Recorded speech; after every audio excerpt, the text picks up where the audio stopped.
Assalamualaikum warahmatullahi wabarakatuh. Saya akan memaparkan materi atau resume saya, model project based learning, pembimbing Bapak Dr. Andus Bambang Rudianto MPD.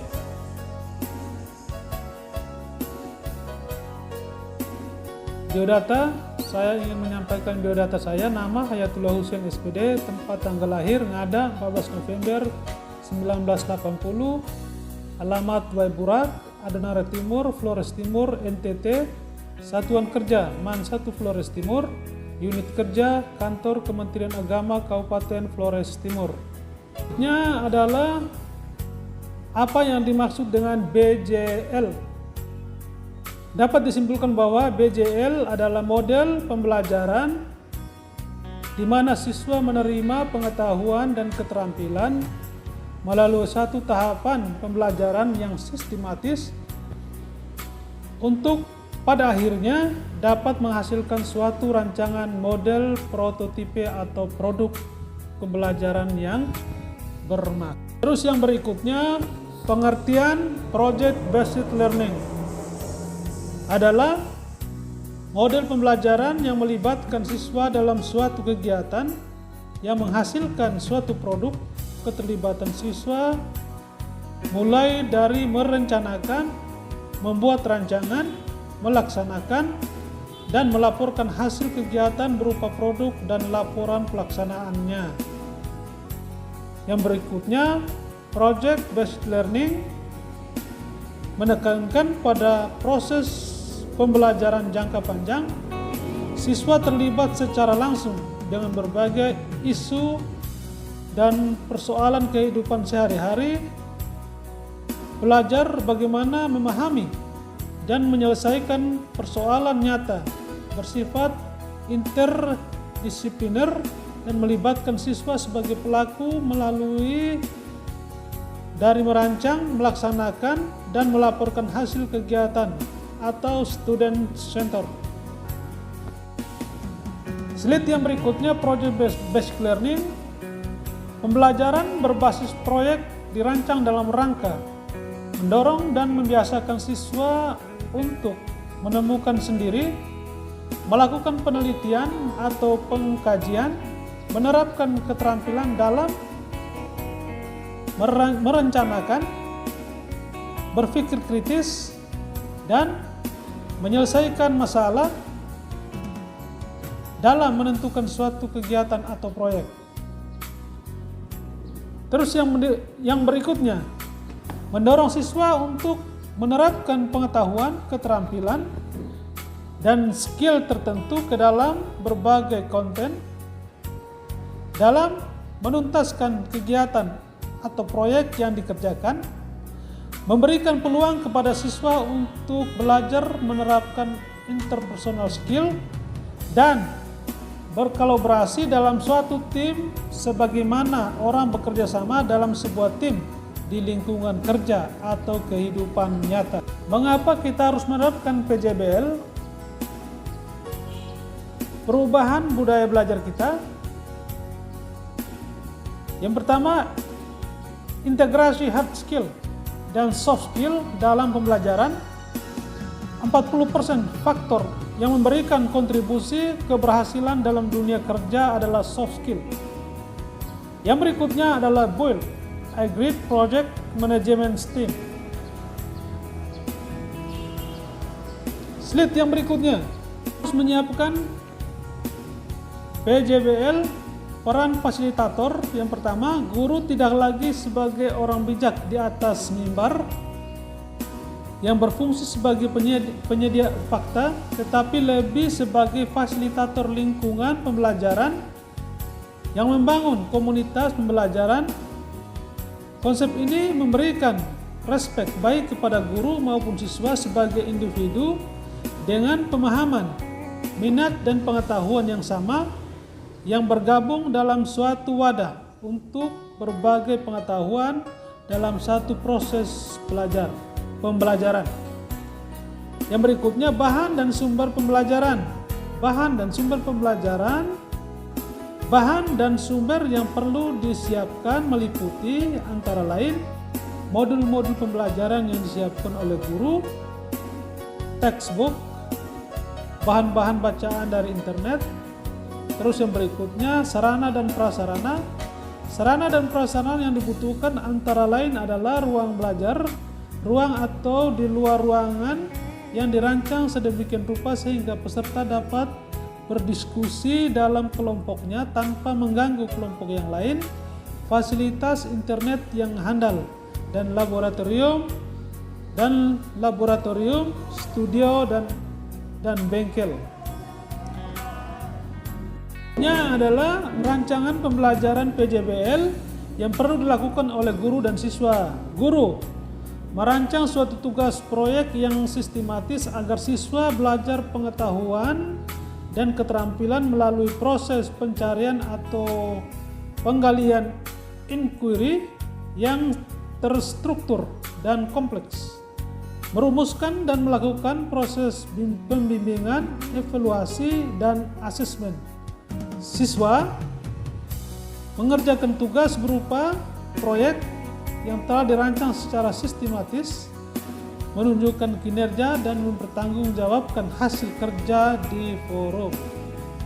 Contoh-contoh hasil rancangan pembelajaran dapat dilihat di lampiran.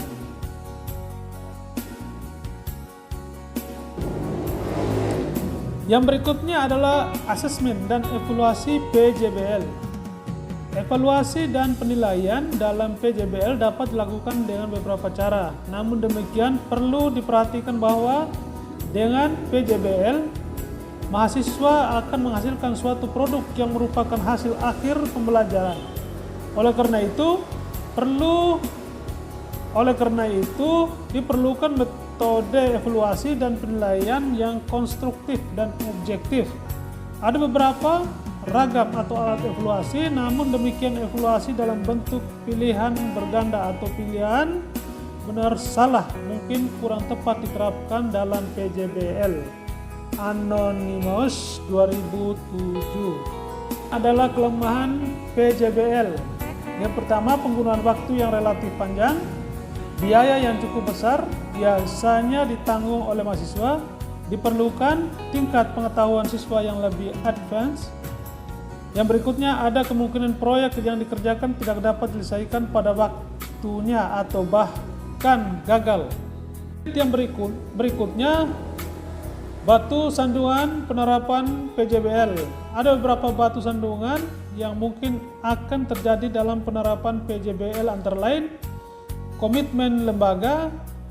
Penerapan PJBL adalah suatu perubahan paradigma pembelajaran yang membutuhkan komitmen yang kuat dari institusi pelaksanaan.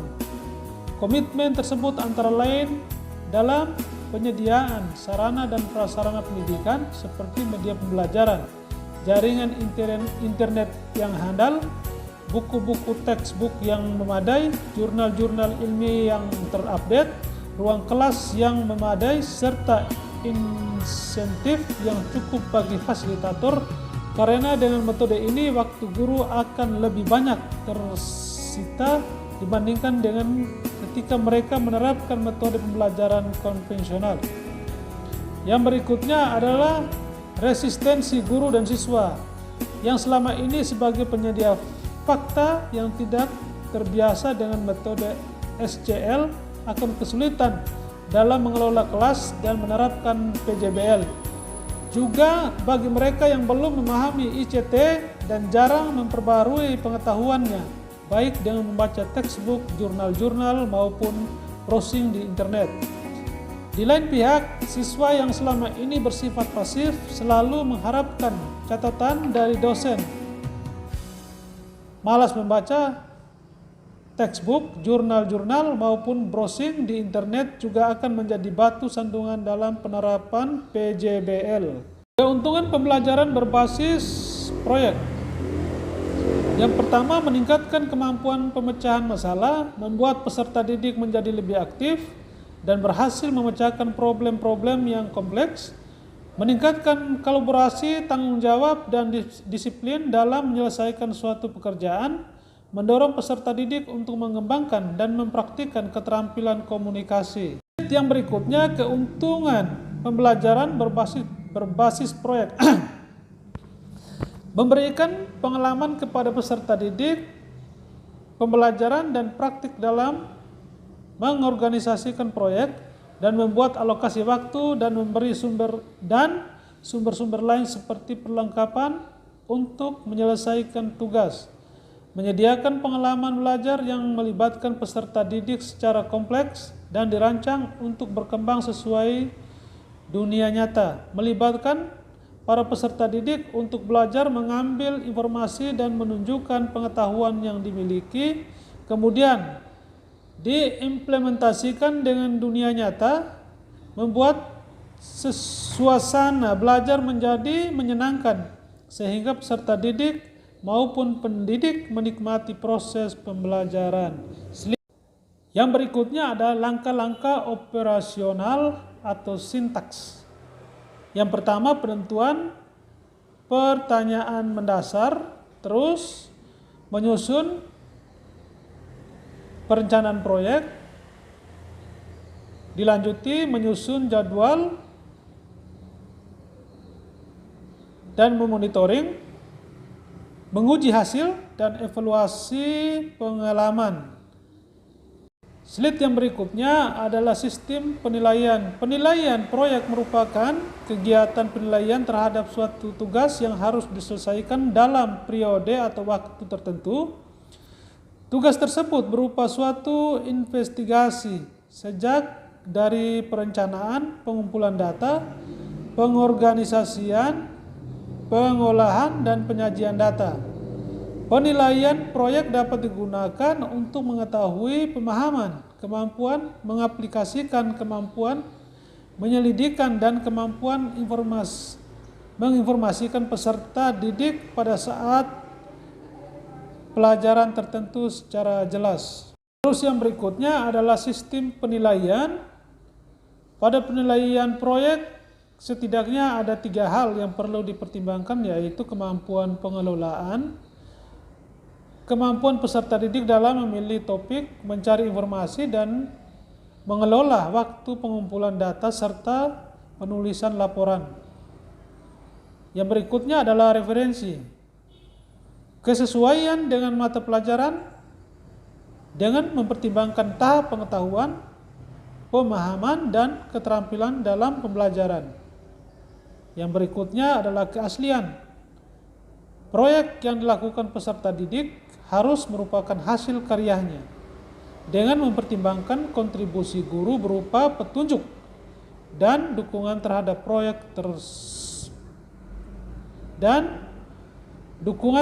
proyek peserta didik. Itu saja penyampaian dari saya. Mudah-mudahan ada manfaatnya buat kita semua. Saya akhiri. Assalamualaikum warahmatullahi wabarakatuh.